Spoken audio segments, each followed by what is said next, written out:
This show can be found on Podcast DC, the new local app with hundreds of options in local news, health, and, of course, of the DMV region. Download the Podcast DC app to hear all the Empire shows as well as the other great content. Empire.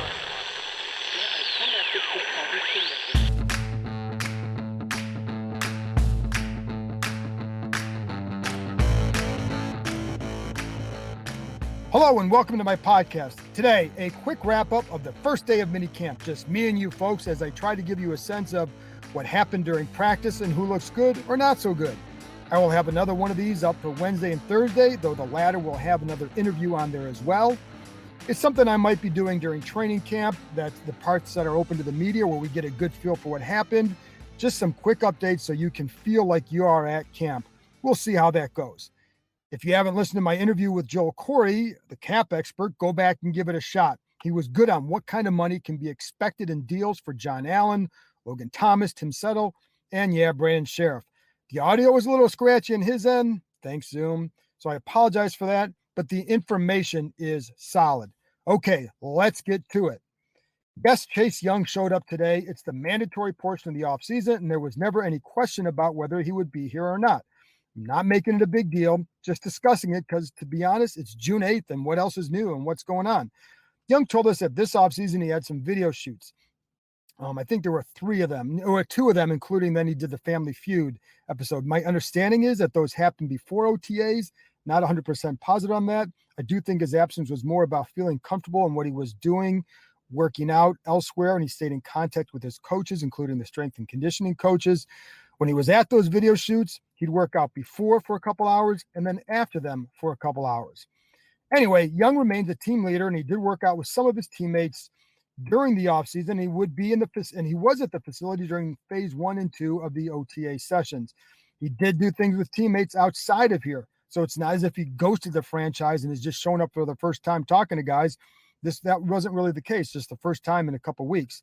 And anyway, he looked like Chase Young. Great shape, quick off the ball, created some havoc on an inside rush and 11-11 drill, splitting between the tackle and the guard.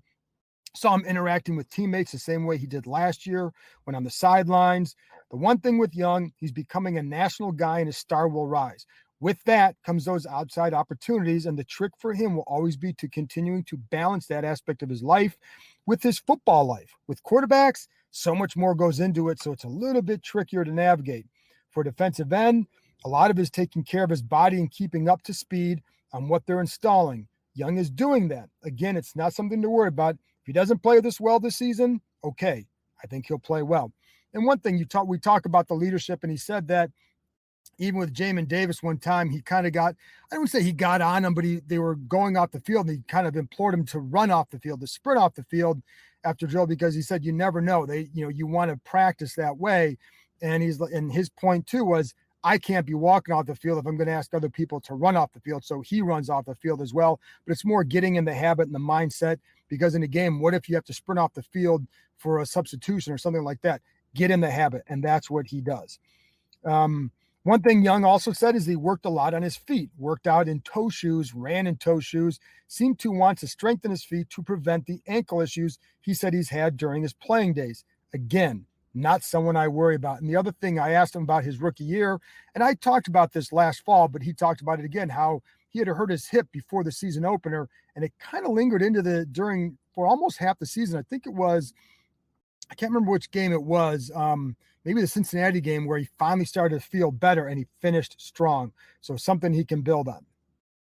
I like watching guys like receivers Terry McLaurin and Adam Humphries run their routes. The way they sink their hips and come out of their break, especially McLaurin can come out of there fast and explain some of their success. McLaurin takes such good angles on his routes that he prevents tight coverage from always beating him and keeps himself in good position to make catches. Saw that again today when William Jackson III had great coverage on a quick slant to McLaurin, but the way he ran the route left him still able to be in position for a catch.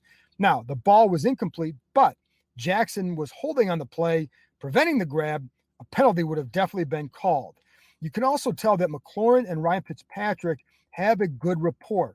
he trusts McLaurin that he will be where he needs to be and when. I think that is becoming obvious.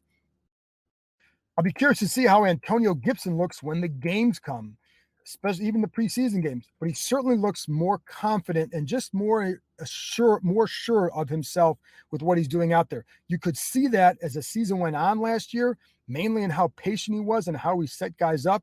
Patience to me at that position stems from confidence, especially a guy making that transition. Running backs coach Randy Jordan discussed this in a Zoom call on Monday. Today is Tuesday. How he saw Gibson run one play in practice where he pressed the hole and set up a defender to then continue going outside. It was his patience and vision that allowed that to happen. He said in the past, Gibson would have planted and cut inside, and he wouldn't have pressed the hole the right way. And that would have been stopped. That play would have been stopped for no gain. Instead, on this play, it would have gone for 5 yards. That's a big difference. If it's a first down run, 2nd and 5 versus 2nd and 10 or 2nd and 9, kind of a big difference. So that's where Gibson is at. And that's where I think toward the end of the year, one of the things they were most pleased with weren't so much the big runs. It was the consistent 3 and 4 yard runs, which told them that he was understanding where he needed to go. And again, I think you see a more confident Gibson in camp.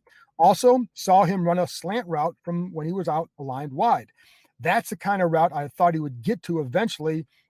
Not always an easy one for a running back, but he and J.D. McKissick can run it in part because they're both former receivers. They do want to use Gibson more in the pass game, but a lot of that is up to him as far as protection. And also, it's not just how you catch the ball. Same thing with Jared Patterson. Not just how you catch the ball, it's how you're running routes, being able to set guys up, and obviously in protection. I think the more Gibson can do that, the more versatile he and the offense becomes. Also saw him reach low on one throw from Kyle Allen to make a nice grab. Just a nice athletic catch. Kind of a subtle thing, but just a big thing. But I also saw him do that last summer as well. All right, let's see. Want to see more of Charles Leno Jr., but in the little I've watched him, he plays with a good, strong base. Helped him in one rush versus Young to stop the second-year defensive end. Sadiq Charles worked as a number 2 left tackle, and he definitely plays with some power. That's one thing Ron Rivera said they like about him. You saw that on one block versus a linebacker on a run play, just the way he got to the second level and the way he moved him inside. As I've told you, I kept hearing more about him at guard this offseason.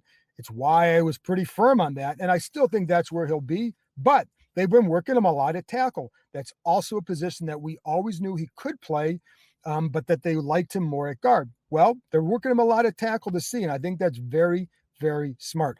Leno's a free agent. What if Charles can develop there? Then you got your left tackle answer on your roster.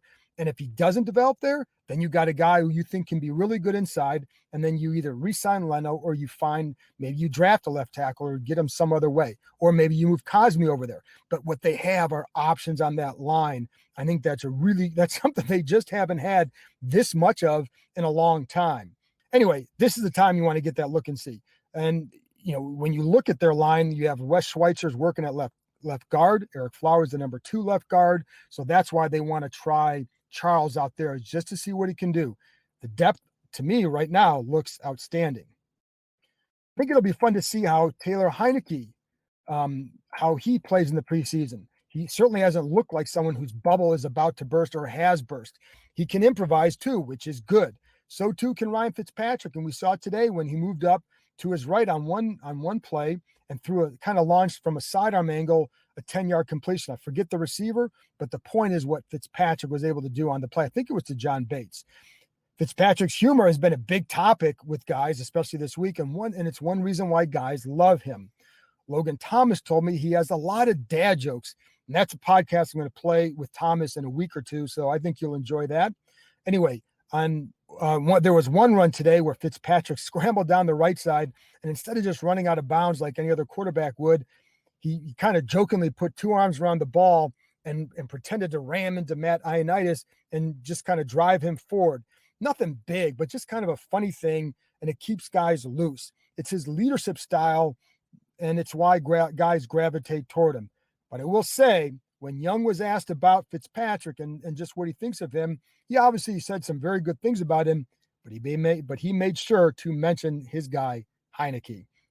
Oh, and Heineke showed his ability to extend the play in the red zone as well, kind of moving out to his left, connecting with Antonio Gandy Golden, who came back for a ball he was on the outside, kind of near the corner of the end zone. Just a nice job by Heineke. That's what we saw him do throughout during his one game that he started, and then the half game that he played against the week before. But it's what both quarterbacks can do. I think Heineke obviously can do it a little bit better, but Fitzpatrick offers that as well. And it's why I think that, coaches like guys who can extend plays.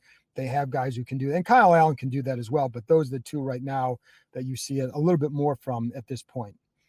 Montez Sweat blew up one rush by how quick he got upfield against Cornelius Lucas. Sweat looks like Sweat. That's pretty good. And one final note, receiver Curtis Samuel was not at practice today after tweaking his groin last week. No reason to rush him back in the spring, especially when you know he's going to play a big role for you this season. John Bostic and Jimmy Moreland were excused for personal reasons. Finally, I guess I said last note and I lied, because here's the last thing. One thing Kendall Fuller talked about that I really like for this defense. It's the ability to switch coverages more often thanks to having guys like William Jackson III and Benjamin St-Juste, longer corners who can play man coverage. They played more man toward the end of last season, Washington did, but they can switch up more depending on matchups. That, of course, is a good thing. They have that versatility. This episode is brought to you by HP Instant Ink. No one is reading your mind, but HP Instant Ink knows when your printer is running low and sends you new cartridges, so you never have to think about ink. Save up to 50%. You'll pay less than $5 a month for ink and never run out again. Find out if your printer is eligible and enroll today at hpinstantink.com. Conditions apply. For details, visit hp.com/instantink Spotify. I'm Amanda Klutz, Broadway actress, dancer, and celebrity trainer, and I partnered with Equinox to create a custom AK rope class. It's a rhythmic group fitness experience, and music is an integral component. Jump and sculpt using the rope in ways you've never imagined. It's time to get back to moving our bodies. AK Rope, my signature class, now available at Equinox, is a safe, fun, and positive way to do just that.